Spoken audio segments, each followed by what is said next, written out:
Salam sejahtera di dalam kasih Tuhan kita Yesus Kristus. Bapak Ibu Saudara yang dikasih Tuhan dimanapun kita berada, saya percaya Bapak Ibu Saudara dalam lindungan Tuhan. Dan saya terus berdoa supaya Bapak Ibu Saudara diberkati Tuhan dengan kesehatan, kekuatan, dan pemeliharaan daripada Tuhan. Kita bersyukur hari ini kita boleh kembali lagi beribadah sekalipun masih dalam jaringan atau daring, tetapi tidak mengurangi sukacita kita dan rasa khidmat kita untuk beribadah dan belajar firman Tuhan.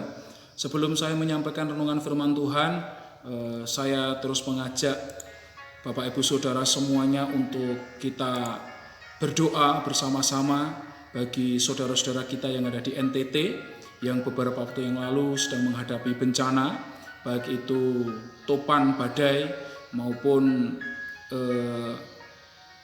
banjir lahar dingin di beberapa tempat yang ada di sana. Kita terus berdoa supaya Tuhan menolong mereka semua yang ada dalam pengungsian, dan mereka yang berduka kiranya Tuhan memberikan kepada mereka semua penghiburan, dan mereka yang saat ini sedang dalam sakit supaya Tuhan segera memberikan kesembuhan kepada mereka semua. Hari ini kita akan kembali lagi belajar firman Tuhan. Namun sebelumnya mari kita bersama-sama tundukkan kepala kita bersatu di dalam doa. Tuhan Bapa kami di dalam surga yang kami kenal di dalam nama Tuhan Yesus Kristus, kami bersyukur atas setiap anugerah yang Tuhan berikan kepada kami semua. Hingga hari ini kami boleh menikmati kesehatan, kekuatan, berkat Tuhan yang melimpah bagi kami. Kami berterima kasih kami boleh beribadah hari ini, dan kami berterima kasih kami boleh memuji dan menyembah Tuhan. Tiba saatnya kami akan kembali belajar firman Tuhan. Kami mohon Tuhan memberkati kami dengan urapan-Mu, supaya firman-Mu yang disampaikan oleh hamba-Mu tidak lalu begitu saja, tapi benar-benar mengambil bagian dalam kehidupan kami untuk membawa kami semakin mengenal pribadi Tuhan. Dan firman-Mu tidak hanya sekadar kami dengar, tapi dapat kami lakukan dalam kehidupan kami sehari-hari, sehingga kami boleh menjadi kesaksian yang membangun baik di dalam lingkungan kerja kami, di dalam rumah tangga kami, di dalam keluarga kami, bahkan di dalam kami hidup berjemaat dan hidup sebagai masyarakat di negara kami Indonesia. Terima kasih Tuhan, berkati jalannya pemberitaan firman-Mu dari awal sampai selesainya. Di dalam nama Tuhan Yesus Kristus kami sudah berdoa. Haleluya. Amin. Puji nama Tuhan. Bapak Ibu Saudara yang diberkati Tuhan, renungan firman Tuhan hari ini akan bersama-sama kita ambil di dalam Amsal pasal 29. Amsal 29 ayatnya yang ke-18. Amsal 29 ayat yang ke-18. Saya akan membacakannya untuk Bapak Ibu Saudara semuanya. Amsal pasal 29 ayat yang ke-18. Firman Tuhan berbunyi demikian. Bila tidak ada wahyu, menjadi liarlah rakyat. Berbahagialah orang yang berpegang pada hukum. Sekali lagi saya akan membacakannya. Bila tidak ada wahyu, menjadi liarlah rakyat. Berbahagialah orang yang berpegang pada hukum. Amin firman Tuhan. Bapak Ibu Saudara yang dikasih Tuhan, sepintas kalau kita membaca ayat ini, ada beberapa penegasan yang penting untuk bersama-sama kita perhatikan, yang sesuai dan cocok dengan keadaan yang terjadi pada sekarang ini. Yang pertama, ayat ini menegaskan kepada kita bahwa wahyu ini memiliki sebuah peran yang sangat penting untuk membentuk masyarakat yang mampu untuk hidup terkendali dan tidak bersifat liar. Ya, tidak bersifat liar. Yang kedua, ayat ini juga menegaskan pentingnya hubungan antara wahyu dan hukum di dalam mewujudkan kebahagiaan yang hakiki. Selanjutnya yang ketiga, ayat ini juga menunjukkan kepada kita bahwa hidup Kristen yang berpadan kepada wahyu Allah dan hukum Allah akan meraih kebahagiaan yang sejati. Karena kebahagiaan sejati tidak lagi diukur dengan banyaknya materi, melainkan dari hati yang memiliki visi ilahi. Bapak Ibu Saudara yang dikasihi Tuhan, kalau kita melihat ada kata yang cukup menarik untuk bersama-sama kita perhatikan dari ayat ini tadi, yaitu kata liarlah rakyat. Ya. Kata liarlah rakyat ini kalau kita memperhatikan di dalam Amsal pasal 29 ayat yang ke-18 ini ternyata memiliki beberapa makna, ya, beberapa makna. Yang pertama, kata liarlah rakyat ini dari bahasa Ibrani yipara, ini pertama berarti rakyat yang dibuat telanjang. Kata liar tadi itu artinya dibuat telanjang.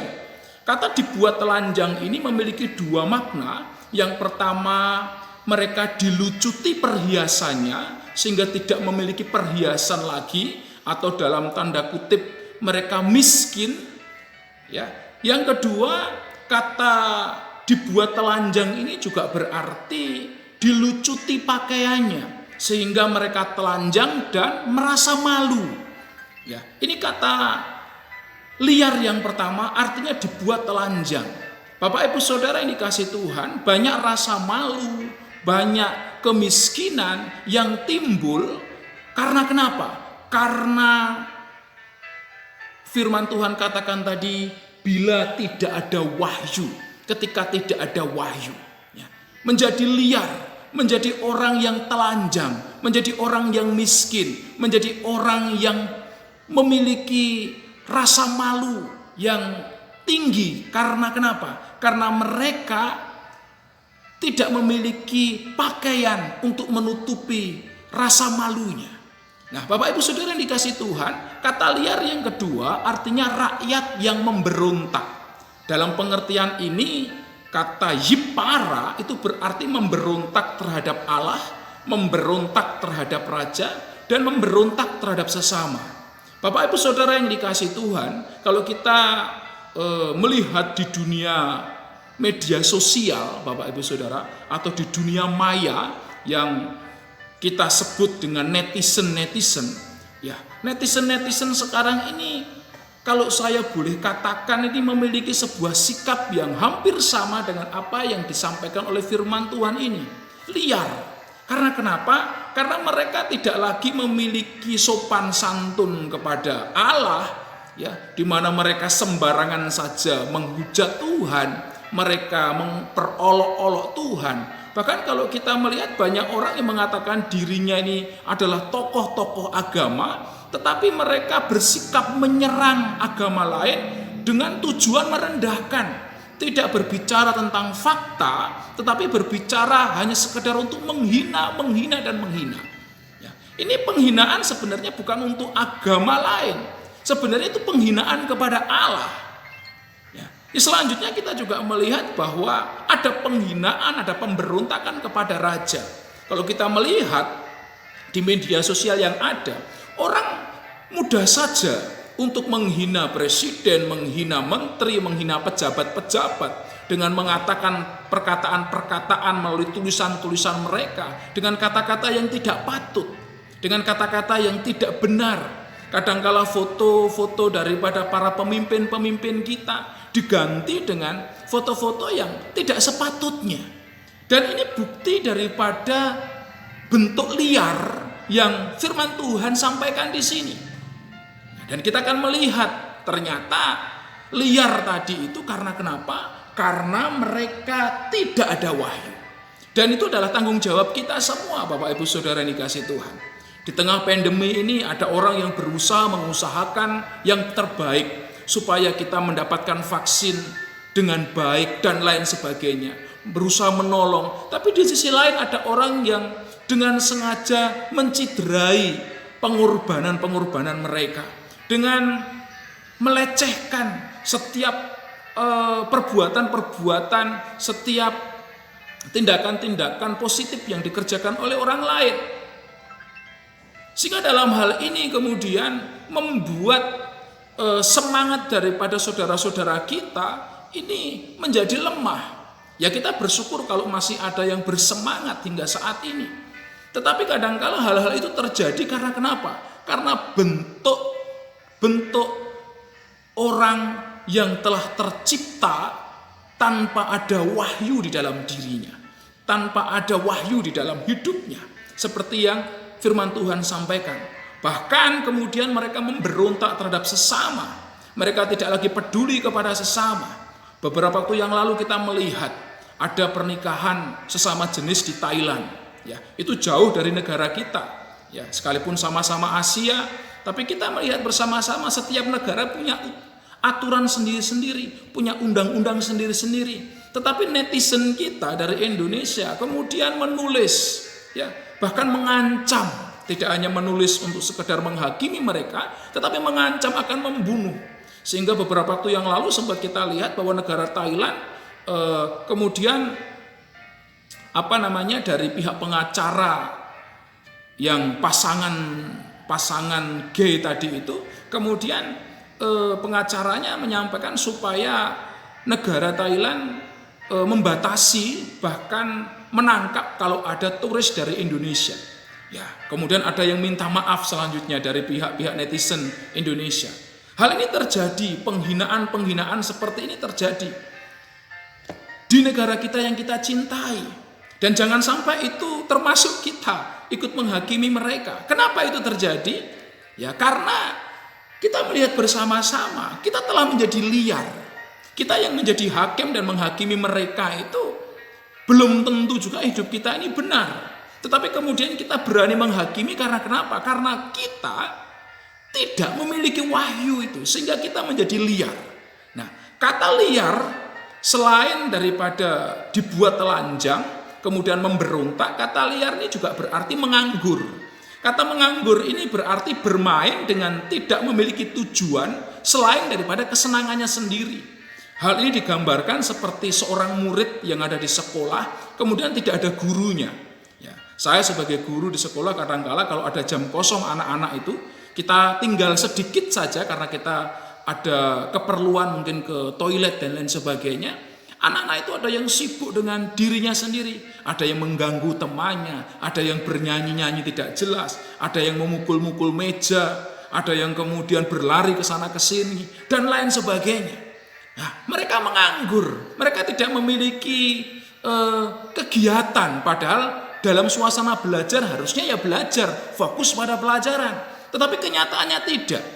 Nah, itu adalah salah satu contoh yang liar yang dimaksudkan di dalam Alkitab tadi. Mereka hanya bermain untuk mencari kesenangannya sendiri. Nah, kita saat ini juga sama Bapak Ibu Saudara. Ibadah kita sambil pegang HP, kadangkala ya main game. Ya, ini satu contoh yang bisa kita lihat di sekitar kita. Orang diajak sembahyang membaca Alkitab, yang lain baca Alkitab, kita hitung, kemudian apa yang terjadi? Kita main game, kita main Facebook, kita main Twitter, kita main Instagram dan lain sebagainya, atau kita sedang WhatsApp-an. Ya, Bapak Ibu Saudara yang dikasihi Tuhan, hal itu terjadi karena kenapa? Karena liar. Selanjutnya kata liar ini juga berarti rakyat yang terlantar, seperti domba yang tidak bergembala. Markus pasal 6 ayat 34, 2 Tawarik 15 ayat 3 sampai 5. Kemudian kata liar juga berarti rakyat yang binasa. Hosea pasal 4 ayat 6. Kata liar ini juga berarti lepas kendali. Ya, itu dalam terjemahan New International Version. Bapak Ibu Saudara yang dikasihi Tuhan, kita telah melihat apa arti kata liar dan ternyata keliaran tadi itu, ya, itu ternyata ada di sekitar kita. Dan ini menjadi suatu hal yang penting untuk bersama-sama kita ingatkan lagi supaya liar tadi tidak menjadi bagian dari kita atau kita ikut liar. Karena kenapa? Kita semua adalah umat Tuhan, di mana kita tahu bahwa di dalam kekristenan kita telah menerima wahyu yang benar yang daripada Allah. Firman Tuhan katakan, bila tidak ada wahyu, menjadi liarlah rakyat. Yang saya berdoa dan berharap selesainya pemberitaan firman ini tadi, tidak ada satupun dari antara kita yang memiliki ciri-ciri daripada orang yang liar tadi itu. Ya, kita tidak lagi menjadi orang yang kemudian tidak memiliki keberanian karena kita miskin atau karena kita malu. Kita kemudian menjadi pemberontak kepada Tuhan pemberontak kepada pemerintah, pemberontak kepada sesama kita, kepada keluarga kita. Kita tidak lagi menjadi orang yang kemudian hanya bermain-main saja dalam hidup kita. Tapi saya rindu setelah kita mendengar firman Tuhan ini, kita nanti boleh menjadi orang-orang yang mampu untuk senantiasa menunjukkan sikap Kristen yang benar. Bahwa kita adalah orang-orang yang telah menerima wahyu Allah. Lah, sekarang pertanyaannya, apa sebenarnya pengertian daripada wahyu yang dimaksud oleh firman Tuhan ini? Bapak Ibu Saudara yang dikasih Tuhan, kalau kita melihat dari Alkitab kita, terjemahan dari bahasa Ibrani, kata Ibrani untuk kata wahyu itu sendiri ternyata menggunakan kata hasowa. Kata hasowa sendiri itu diterjemahkan oleh New International Version itu dengan kata vision, yang berarti penglihatan, daya lihat, wahyu, impian, hantu, bayangan. Itu semua merepresentasikan kata benda. Kemudian ada kata kerja untuk terjemahan kata vision, yaitu membayangkan. Nah, sehingga secara umum kata vision atau visi tadi itu adalah tujuan, masa depan, cita-cita, dan hal yang ingin dilakukan. Nah, banyak sekali hamba-hamba Tuhan yang kemudian mengambil kata vision tadi itu hanya berorientasi kepada visi-visi yang harus kita miliki. Memang benar, kalau kita tidak memiliki visi, maka kita tidak akan pernah memiliki keberhasilan apa-apa. Karena tidak ada keberhasilan tanpa visi. Bahkan banyak misi yang gagal karena visi yang salah atau visi itu menyesatkan. Keberhasilan misi dari visi yang tidak alkitabiah itu juga adalah sebuah kegagalan yang hakiki dari sebuah perjuangan. Visi yang menyesatkan adalah visi yang jauh dari nilai-nilai kebenaran firman Allah. Visi yang menyesatkan akan berimbas kepada misi yang tidak tepat sasaran atau misi yang melahirkan dosa. Tetapi visi yang benar akan menciptakan misi yang berhasil untuk kemuliaan bagi nama Tuhan. Jadi, visi sangat berpengaruh pada sebuah keberhasilan dalam sebuah misi. Karena itu renungan firman Tuhan hari ini yaitu hati-hati atau waspada terhadap visi yang menyesatkan. Di mana renungan firman Tuhan hari ini memiliki tujuan supaya kita memiliki misi yang alkitabiah. Kita memiliki visi yang berorientasi kepada kebenaran firman Tuhan. Sehingga di dalam visi keluarga kita, visi rumah tangga kita, visi bekerja kita dan pekerjaan kita, visi pelayanan-pelayanan kita, semuanya hanya untuk maksud kemuliaan nama Tuhan dan bukan untuk mencari popularitas diri kita atau mencari keuntungan diri kita sendiri.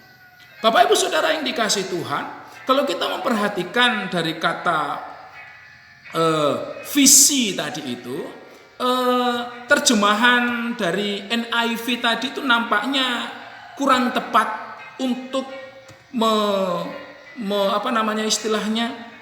menjelaskan kata wahyu di dalam Amsal pasal 29 ayat yang ke-18. Kenapa? Karena kalau kita memperhatikan visi yang dimaksud, ketika visi tadi itu hanya berorientasi kepada visi dalam arti cita-cita kita, maka hal tersebut tidak memiliki hubungan nanti dengan kata yang selanjutnya dikatakan di sini, berbahagialah orang yang berpegang pada hukum. Nah, kalau demikian, apa sebenarnya terjemahan daripada kata hasowa yang kemudian oleh New International Version diterjemahkan dengan kata vision? Bapak Ibu Saudara yang dikasih Tuhan, kita akan melihat ada beberapa hal yang menarik dari kata visi ini. Yang pertama yaitu kata ini bukan kata kerja, tetapi kata benda. Wycliffe Komentari mengatakan bila ayat yang terkenal ini atau Amsal 29 ayat 18 ini yang mengatakan bila tidak ada wahyu ini, dikutip secara keliru. Sebab kata vision telah berubah makna sejak tahun 1611 Masehi. Artinya dari teks Ibrani ya, yang mula-mula diterjemahkan itu dari Authorized Version ya, di mana tidak ada penglihatan nabi, umat akan binasa. Nah, ada terjemahan yang lebih mendekati dari bahasa aslinya, yaitu Hasova tadi itu, Bapak Ibu Saudara, yang diterjemahkan dari terjemahan Alkitab Reshape Standard Version. Ya, yaitu mengatakan bahwa di mana ada nubuat, sehingga tidak menggunakan kata vision, tetapi menggunakan kata profesi. Bapak Ibu Saudara yang dikasihi Tuhan, tujuan dari Amsal ini atau maksud dari Amsal tersebut bukan menekankan perlunya idealisme yang tinggi terhadap visi, tetapi kepada nubuat yang tertulis di dalam Alkitab. Bapak Ibu Saudara yang dikasihi Tuhan, kalau kita memperhatikan profesi atau nubuat yang dimaksud di dalam Amsal pasal 29 ayat yang ke-18 untuk kata wahyu di sini ternyata memiliki hubungan erat dengan kata hukum atau Taurat yang ada di dalam Amsal 18 ayat Amsal 29 ayat 18 bagian B. Berbahagialah orang yang berpegang pada hukum. Sehingga kata di sini tadi bukan berarti penglihatan, tetapi nubuatan. Sehingga kata wahyu tadi bukan lagi vision, tetapi profesi. Ya, bukan lagi penglihatan atau visi, tetapi nubuatan. Artinya apa? Jika kita berbicara tentang nubuatan, Bapak Ibu Saudara yang dikasihi Tuhan, setiap kita semua harus memiliki cita-cita, memiliki visi yang sesuai dengan apa yang dinubuatkan firman Tuhan. Kita tidak boleh menambah maupun mengurangi firman Tuhan. Kita harus memiliki hidup sesuai dengan koridor firman Tuhan. Cita-cita kita, harapan-harapan kita harus sesuai dengan apa yang tertulis di dalam firman Tuhan. Karena itu, mari kita mengejar karunia untuk bernubuat, karunia untuk menyampaikan nubuat-nubuat firman Tuhan ini sesuai dengan 1 Korintus pasal 14 ayat 5 ya, di mana kita harus mengejar karunia bernubuat daripada mengejar karunia berbahasa roh. Tujuannya kalau saya boleh melihat di sini supaya kita memiliki kesempatan dan menyempatkan diri dimanapun kita berada untuk belajar mendalami firman Tuhan, mendalami Alkitab. Sehingga tidak ada lagi kata aku tidak memiliki kesempatan untuk belajar firman Tuhan. Kenapa? Karena saudara tanpa firman Tuhan, saudara tidak akan pernah memiliki visi yang jelas dalam hidup saudara. Saudara tanpa firman Tuhan, saudara tidak akan pernah memiliki cita-cita yang jelas di dalam hidup saudara. Karena kenapa? Tanpa nubuat firman Allah, tanpa wahyu Allah, tanpa visi daripada Allah yang berupa firman Tuhan, maka kita akan liar. Kita akan menjadi orang-orang yang memberontak. Kita akan menjadi orang yang mengalami kerugian karena kita dilucuti pakaian kita maupun kita dilucuti perhiasan kita. Bahkan kita menjadi seperti seorang tanpa gembala. Karena itu kita semua harus memperjuangkan supaya kita memiliki karunia untuk bernubuat ini. Memperjuangkan untuk kita mendapatkan karunia untuk kita mau belajar dan mampu belajar dengan benar apa yang dikatakan firman Tuhan. Akhir-akhir ini kita melihat banyak sekali ajaran-ajaran yang disampaikan melalui YouTube, melalui Google, melalui media sosial yang lain. Yang perlu kita saring. Karena banyak sekali ajaran-ajaran yang dapat saja menyesatkan kita. Beberapa waktu yang lalu ada pemuda dari gereja kami yang bertanya bahwa ada seorang pendeta yang mengkhotbahkan bahwa Tuhan Yesus itu berdosa. Ini adalah sebuah hal yang fatal di dalam kekristenan kalau seorang pendeta mengkhotbahkan Yesus itu berdosa. Memang ada firman yang mengatakan dia yang tidak mengenal dosa telah dibuatnya menjadi dosa karena kita, supaya di dalam dia kita dibenarkan oleh Allah. Kata dibuatnya dosa karena kita, ini bukan berarti Yesus berdosa. Tetapi Yesus menanggung dosa, menanggung kesalahan kita. Nah, kadang-kala kita terima saja ajaran-ajaran seperti itu karena kenapa? Karena kita mendengar yang menyampaikan tadi adalah pendeta. Nah, kalau kita tidak belajar secara mandiri firman Tuhan dengan benar, maka kita akan menjadi orang yang tersesat. Nah, kalau kita tersesat, kita semua tidak akan pernah bisa menggenapi visi itu. Karena kenapa? Misi yang kita kerjakan sudah keliru. Karena itu penting bagi kita semua untuk melihat, supaya kita belajar melihat wahyu Allah ini berupa nubuatan-nubuatan, berupa hukum-hukum Allah yang harus kita pelajari dari hari ke hari. Di dalam 1 Korintus pasal 14 ayat 22, kita buka sebentar, 1 Korintus pasal 14.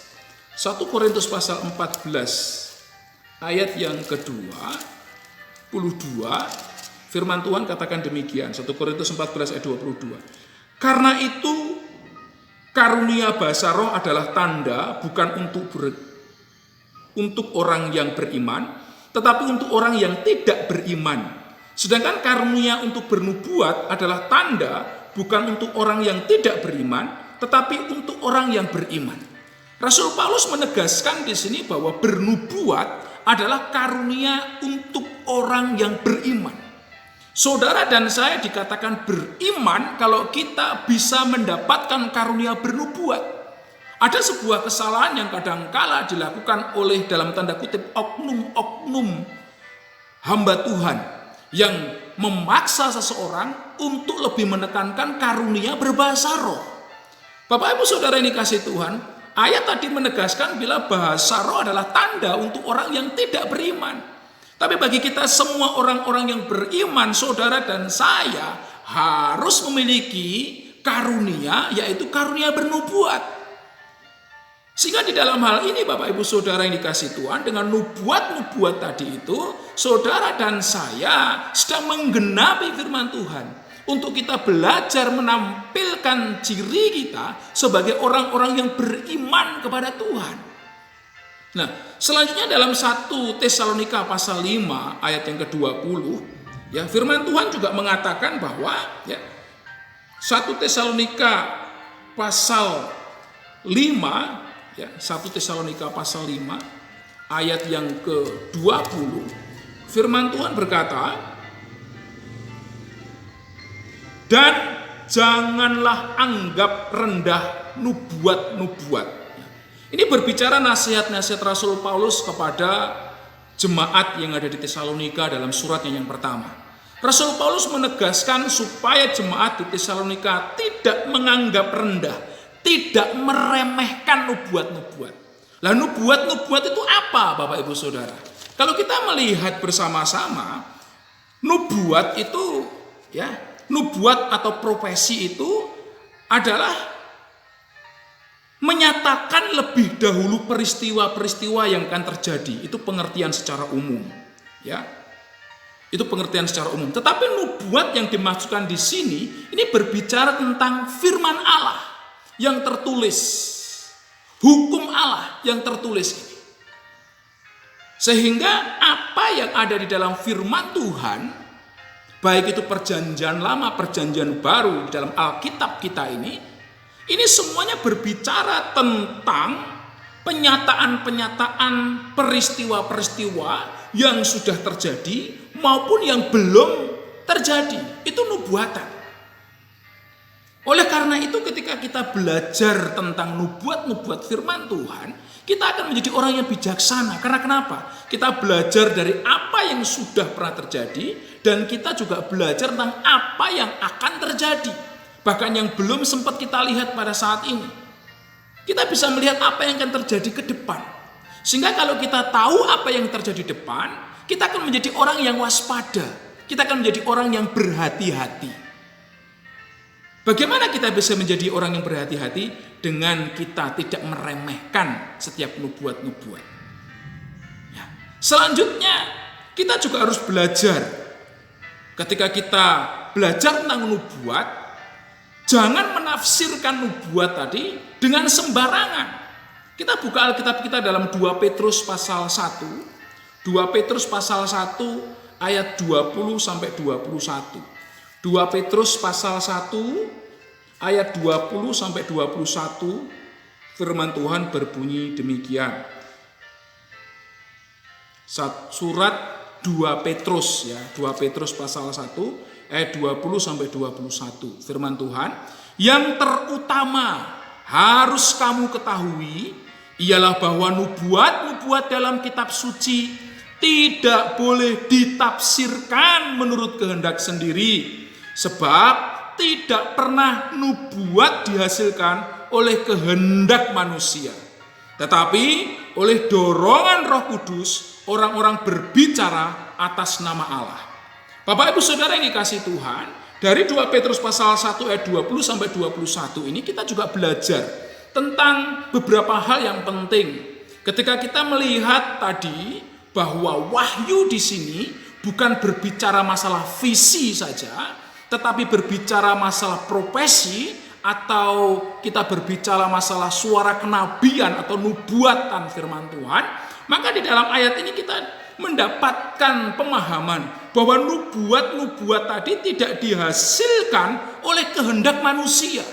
Seperti halnya dengan visi yang kadangkala bisa muncul dari kehendak manusia, dari keinginan manusia, dari cita-cita manusia saja, yang tanpa memperhitungkan kebenaran firman Allah. Dari ayat ini kita melihat bahwa nubuat tidak dihasilkan oleh kehendak manusia, tetapi oleh dorongan Roh Kudus. Sehingga di dalam ayat yang 20 tadi kita melihat bersama-sama bahwa nubuat-nubuat dalam kitab suci tidak boleh ditafsirkan menurut kehendak sendiri. Hal ini berbicara ketika tidak boleh ditafsirkan menurut kehendak sendiri, kita harus belajar firman secara total untuk mampu menjadi orang Kristen yang boleh melaksanakan karunia firman Tuhan, yaitu karunia bernubuat. Ya, kita harus belajar sehingga tanggung jawab belajar firman Tuhan tidak hanya sekadar menjadi tanggung jawab pendeta, tidak hanya sekadar menjadi tanggung jawab penginjil, tidak hanya sekadar menjadi tanggung jawab pelayan-pelayan Tuhan, tetapi menjadi tanggung jawab kita bersama.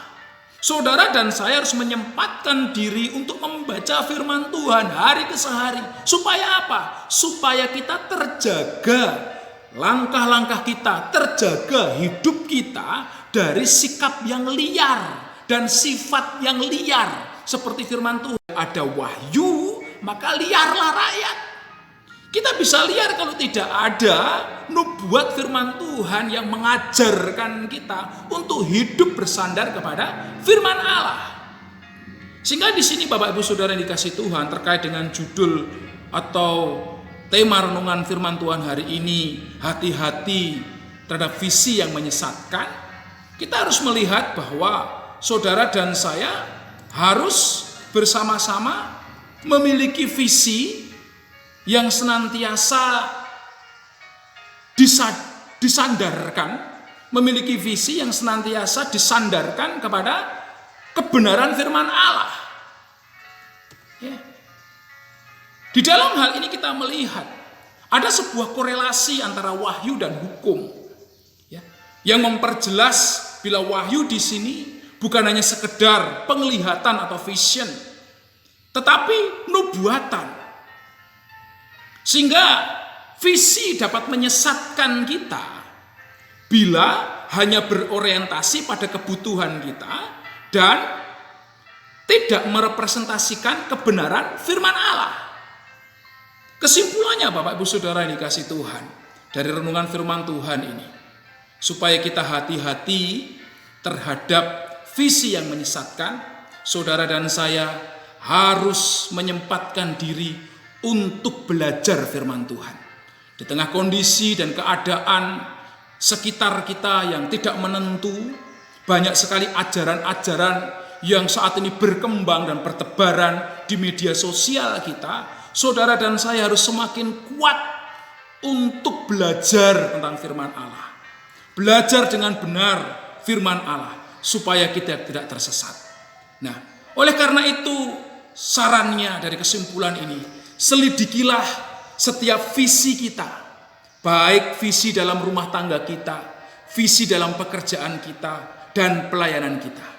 Sesuaikan visi kita dengan hukum atau firman Tuhan atau firman Allah, dan buanglah visi yang tidak alkitabiah.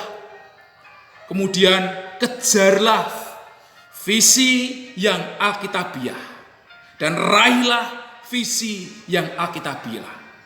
Kejarlah cita-cita yang alkitabiah. Kejarlah cita-cita itu dan raihlah cita-cita yang alkitabiah itu di dalam rumah tangga, di dalam pekerjaan kita, di dalam pelayanan kita. Dan semua yang alkitabiah tidak hanya berorientasi untuk memuaskan diri kita sendiri. Visi yang pasti tidak menyesatkan, tidak berorientasi pada penglihatan, tetapi pada nubuatan. Karena itu jangan mengejar-ngejar terus supaya saudara dapat penglihatan, tapi belajarlah firman Tuhan yang merupakan nubuatan daripada Tuhan sendiri untuk kita semua. Karena tidak ada visi yang benar tanpa ada kebenaran firman Allah di dalamnya. Oleh karena itu, selidikilah visi, sesuaikan dengan firman Tuhan. Selidikilah cita-cita kita, cocokkan kembali dengan firman Tuhan. Tuhan Yesus memberkati kita sekalian. Kita tundukkan kepala, kita berdoa. Terima kasih nasihat firman-Mu mengajar kami kembali untuk kami boleh meluruskan cita-cita kami. Cita-cita rumah tangga kami, cita-cita pekerjaan kami, cita-cita dalam pelayanan kami. Supaya semuanya sesuai dengan firman Tuhan. Semuanya sesuai dengan perkataan Tuhan. Berkati kami semua, berkati kami umat-Mu, supaya kami boleh mengerjakan firman-Mu di dalam kehidupan kami sehari-hari. Berkati saudara-saudara kami yang ada di NTT, yang saat ini sedang berduka, Tuhan hiburkan, yang sedang sakit, Tuhan sembuhkan, yang saat ini mereka sedang dalam pengungsian, Tuhan memberikan kepada mereka semua kekuatan, kesehatan, perlindungan daripada Tuhan. Dan biarlah nama Tuhan dipuji dan dipermuliakan oleh kesaksian anak-anak Tuhan yang ada di sana, yang mereka senantiasa bersyukur dalam keadaan yang sulit seperti sekarang ini. Terima kasih Tuhan, berkati usaha dan pekerjaan kami, berkati rumah tangga kami, berkati pelayanan-pelayanan kami. Ini doa kami Tuhan, kami persembahkan dalam satu nama yang penuh kuasa, Tuhan Yesus Kristus, kami sudah berdoa. Haleluya, amin. Selamat beribadah, Tuhan Yesus memberkati kita sekalian. Amin.